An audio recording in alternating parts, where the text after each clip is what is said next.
Hello, I'm Richard Ridge for Broadway World. Up next for Roundabout Theater Company is Yellowface by Tony Award-winning playwright David Henry Hwang. Under the direction of Leigh Silverman, it welcomes back to Broadway Daniel Dae Kim, and I caught up with the company during a break in rehearsal. Welcome back to Broadway, or welcome home, I should say. How does it feel? It feels really good. It does feel like coming home a little bit. And, it's also new for me because the last time I was here, I wasn't in the theater district. I was at Lincoln Center. So to be in the heart of everything is really special. I really have enjoyed the process. To be able to sit down around the table with some very smart, funny, creative people and just work a play out together, it's a real treat. It really feels like a community and an ensemble, especially with someone like Leigh Silverman leading us. Yeah. So what's it like having David in the room, making revisions and rewriting? I was saying it's the best of all possible worlds because so often when we work on a play, we're working with a playwright who's no longer with us. And so the play, the written word becomes canon and you can't make any changes. Or you're working on a new play where you're getting script revisions every day and you don't really know what your play is until the day you hit your opening night. But here we have the benefit of having a play that's been produced, so we know it works already, but we also had the playwright in the room to help refine and tweak and give thoughts on the current production. So it's been a real blessing that way.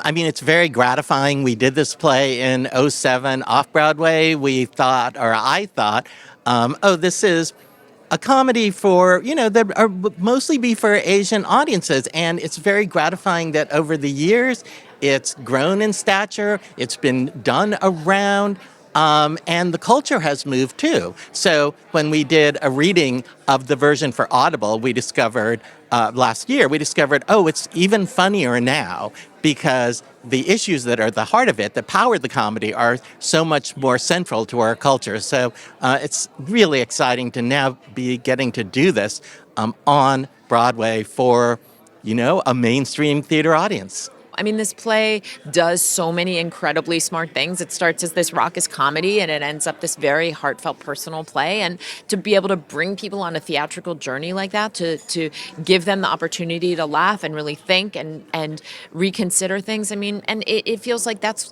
certainly why I get up in the morning. It's like, who can we bring to the theater who hasn't been there before, who can have a live experience that they can't have on their phone or in front of their television or their computer screen? That's what gets me going in the morning. Like, who do we bring in? How do we get them there? How do we make it accessible to them? How do we make it interesting to them? How do we compel people to the theater? That's really the question I think that we are facing as theater makers right now.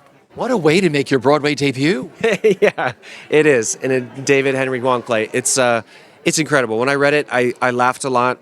And I was touched as well, and it made me think, and I thought this is a conversation that should be had. I play Marcus, who is an actor who was cast by DHH, Daniel's character, who was based on David, the playwright himself. Who I'm cast in his play and mistaken for Asian, and then we go down the rabbit hole of a lot of confusion and mix-up and humor, and it's really fun. I mean, it starts in this very funny place of kind of laughing about these themes, but by the end, they're really embodied. I cannot tell you how excited I am. I've been waiting for this for 17 years. I mean, this play, it won the Obie, it was the finalist for the Pulitzer, and I thought back then, in 2007, that it was a brilliant play that should be on Broadway and reach a wider audience, and I'm just happy that it finally has gotten here.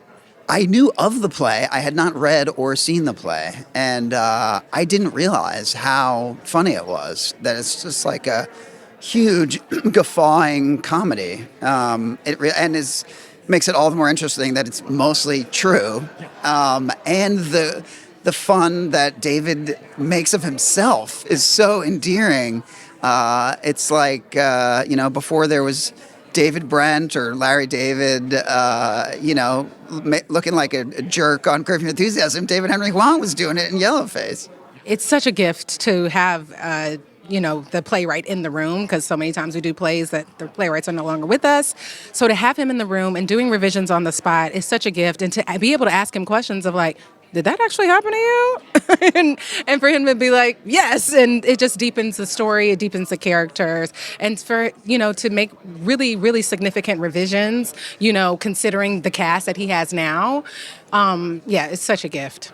I hope that when people leave the show, it forces them to sort of look around at the world as it is now. Because one of the comical arguments that's being made is like, this character is mixed race. Or this actor is mixed race. He can play any of these parts. And obviously that's not actually the case. But I think it is interesting in the way that the world is now with casting questions, because the world is getting more multicultural. And a lot of people are HAPA or mixed race or biracial. So how can we expand our world to include everybody? I think it's going to start a lot of conversations. It's when I first looked at the script, I thought, oh, is this going to be kind of lecturing and sort of a kind of preaching? And of course, right away, you're like, no, this is hilarious and very funny and very self-effacing, and it kind of disarms you right away. And in that disarming, it kind of opens you to being able to talk about these really hot button issues and discuss them in a really, really palatable way. And so I think the audiences will come away with this kind of feeling of like, oh, there's a complex nature to the themes in this show, and we can discuss them because we've been the door has been open to that. So I feel like it's going to allow people to see things in a different way, and that's always the goal.